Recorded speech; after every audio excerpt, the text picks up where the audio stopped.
Terkadang ada pasien ruqyah itu sampai kesurupan, dan kesurupan itu sampai frontal, ngamuk-ngamuk.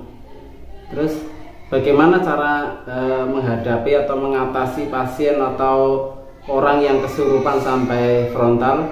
Yuk ikuti setelah satu ini.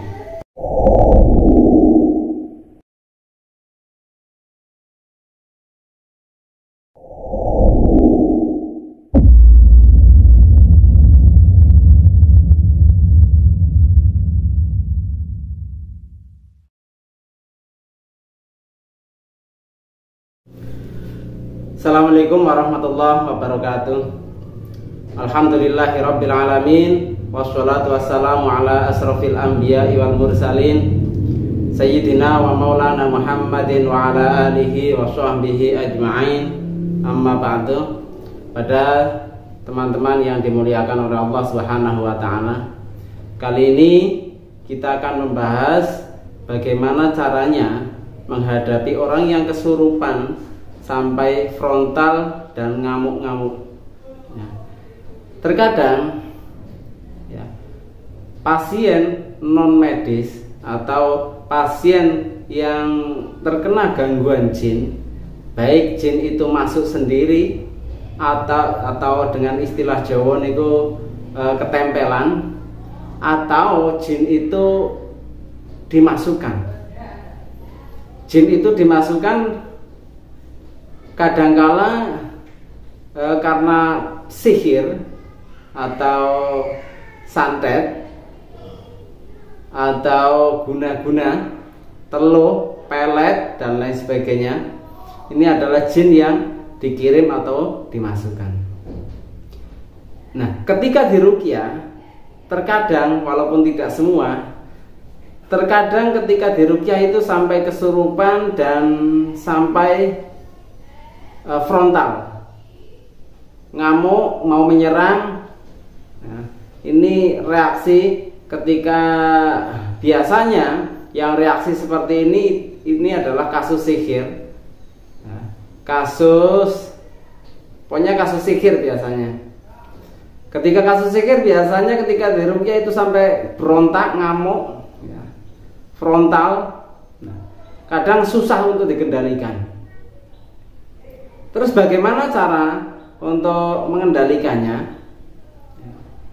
Kita ikhtiar dengan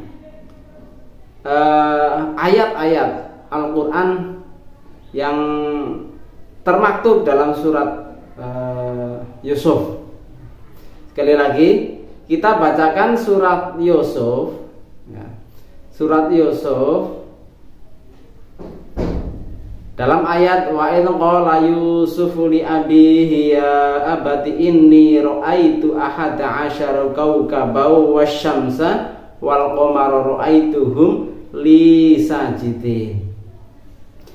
Ketika lafal li sajidin niat untuk menaklukkan jin atau menaklukkan pasien atau jin yang bersarang dalam tubuh pasien.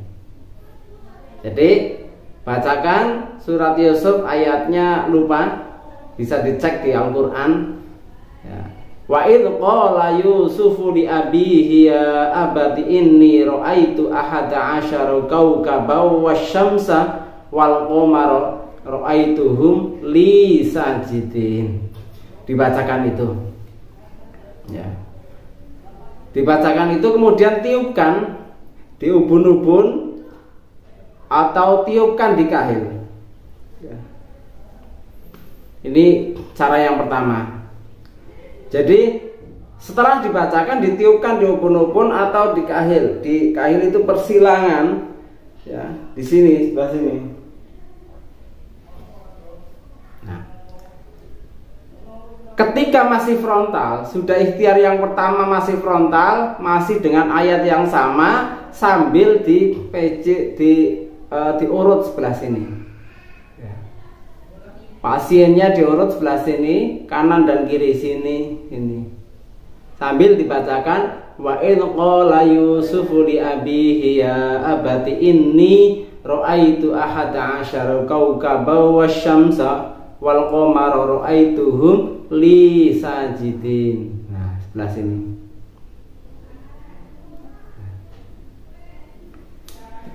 Ini insya Allah nanti mulai melemah, kemudian diajak komunikasi. Kali lagi, usahakan bisa komunikatif, ya, bisa komunikasi dengan jin yang memasuki pasien, memasuki orang yang kesurupan. Ketika sudah komunikatif, insya Allah nanti bisa dikeluarkan. Dilanjutkan. Ketika sudah komunikatif, ya, ditanyakan, terus ditaklukkan supaya taslim dan disuruh untuk keluar dengan keridhaan, dengan keikhlasan jin itu. Ketika dalam langkah kedua masih frontal juga, bisa dipijit jari manis kaki, ya, jari manis kaki sebelah sininya itu dipejet atau dipijit, ditekan yang agak keras. Insya Allah ini nanti pasien itu tidak frontal lagi. Jadi 3 langkah. Yang pertama itu dibacakan surat Yusuf, itu qala Yusufi li abihi lahirihi, ditiupkan di ubun-ubun atau di sebelah sini, titik sebelah sini. Langkah yang kedua, ketika masih frontal juga, bacakan surat Yusuf ini sambil ditekan, diurut kanan dan kiri pelipisnya.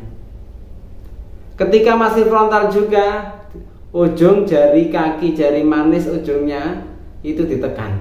Nah, insya Allah ini nanti jin itu atau pasien yang kesurupan itu terus nggak frontal lagi. Mudah-mudahan ini sedikit bermanfaat khususnya buat para peruqyah dalam menghadapi pasien yang kesurupan dan frontal. Terima kasih. Wallahul muwaffiq ila aqwamit thoriq. Wassalamualaikum warahmatullahi wabarakatuh.